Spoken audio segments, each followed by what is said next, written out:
Good morning, West Ham fans. I hope we're doing well. It's going to be a hot one today, 28 degrees.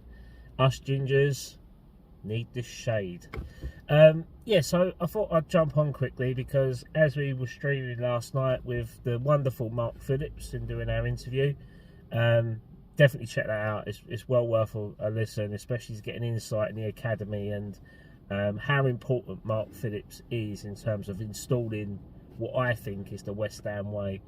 So check that out. It's an hour and 22 minutes long. Really good interview. Really enjoy that, and hopefully we can get Mark on in future.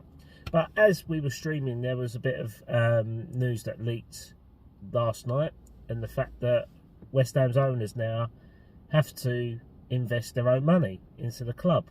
This is due to a news source that reported that Mohamed Kudus, Edson Alvarez and Nathan Gerd have sell-by dates attached to them if they aim to leave the club. And if those sell-by dates are passed, then the ownership will have to invest their own money, and it's reported to be between 80 to 90 million pounds, which is strange because you think that that is the buffer that we've got for the PSR, and the rules state that an owner can invest their own money into the club and not be punished for it. So it's interesting to think that with the fixtures that have just come out, West Ham have been odds of 8 to 1, I think even 6 to 1 to be relegated from the Premier League this up and coming season. So I think that the panic button has been pressed, and rightly so.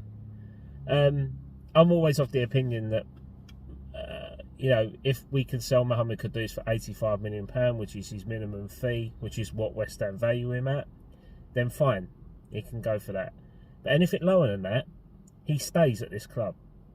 Whether he likes it or not, he's got to be a professional, because he's earning a wage, he's playing week in, week out, starting role on the right wing, putting Jared Bowen out of position and making him play up front, by the way. And the important thing is that he's not at the AFCON this year either. So we could get a full season with Mohamed Kudus due to Ghana not qualifying for the African Cup of Nations. That will be held between December and January this year.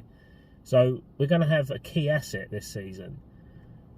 Now, there's been a lot of talk about Arsenal wanting to buy him for £50 million and say take it or leave it offer.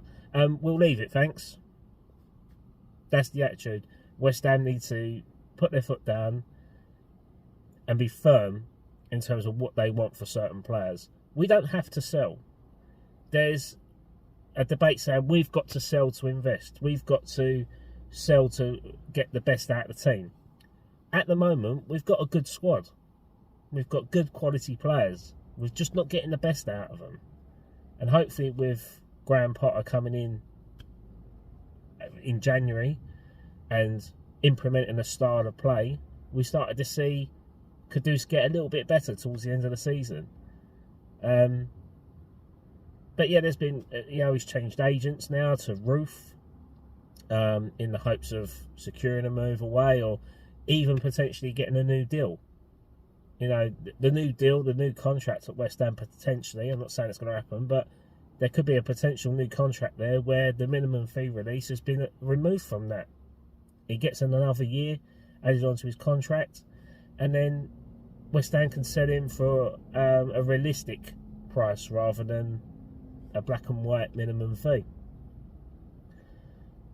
But now it's interesting that David Sullivan, not just David Sullivan, Daniel Kwiatkowski, the Gold family, and Trip Smith now have to put their hands in their own pockets to fund West Ham's transfer activity.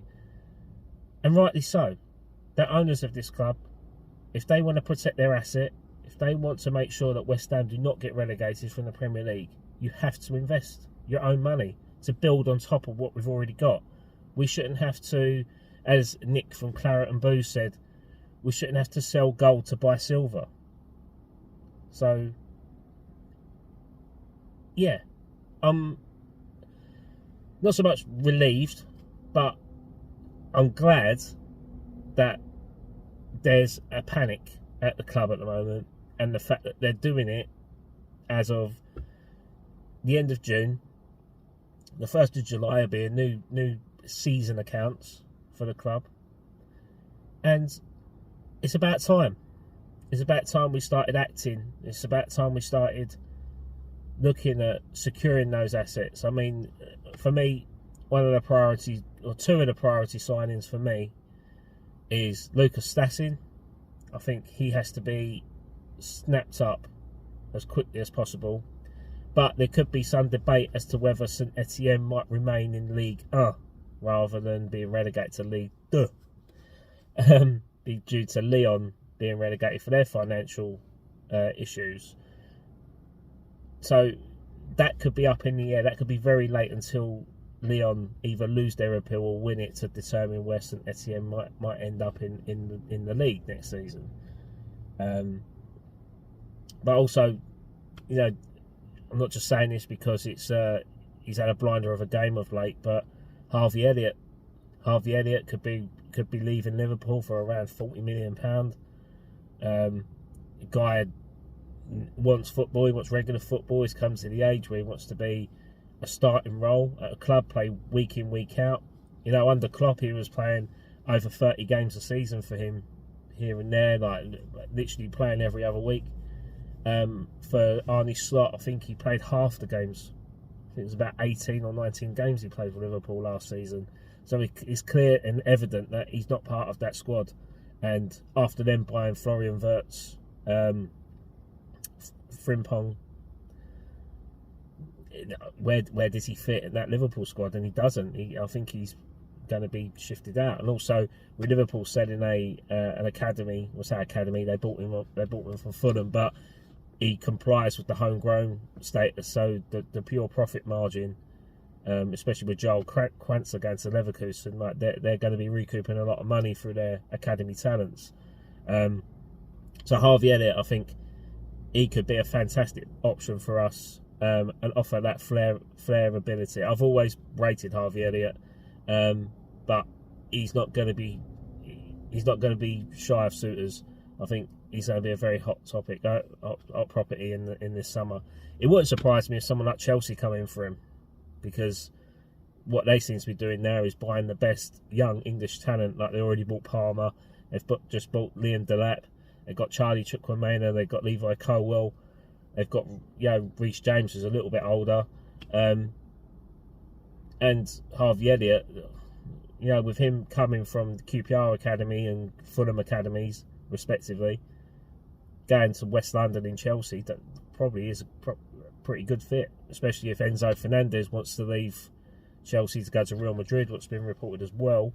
I could see that happening, but I think West Ham need to act quick, need to act fast, and if they want to get these top quality talents to push this club on, then they have to act quickly, and that's why the club are now being forced to invest this £90 million.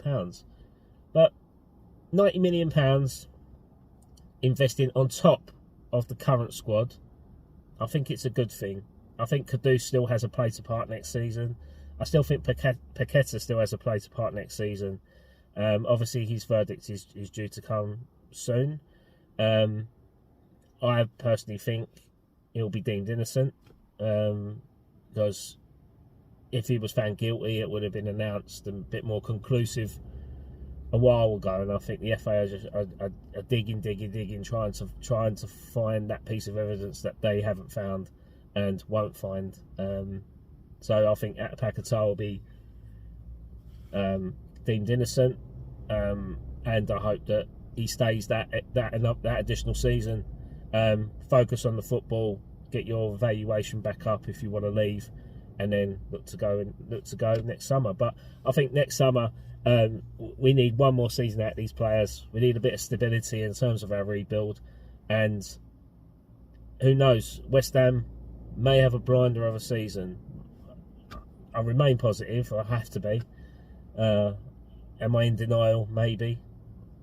But if West Ham have a decent season and finish in the top 7, of the Premier League, we could potentially keep those assets again.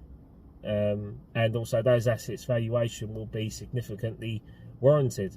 If we want £85 million for Kudus next summer, I think clubs will end up paying for it, because obviously the proof is in the pudding. If he elevates West Ham into a top 7 position, he's worth £85 million.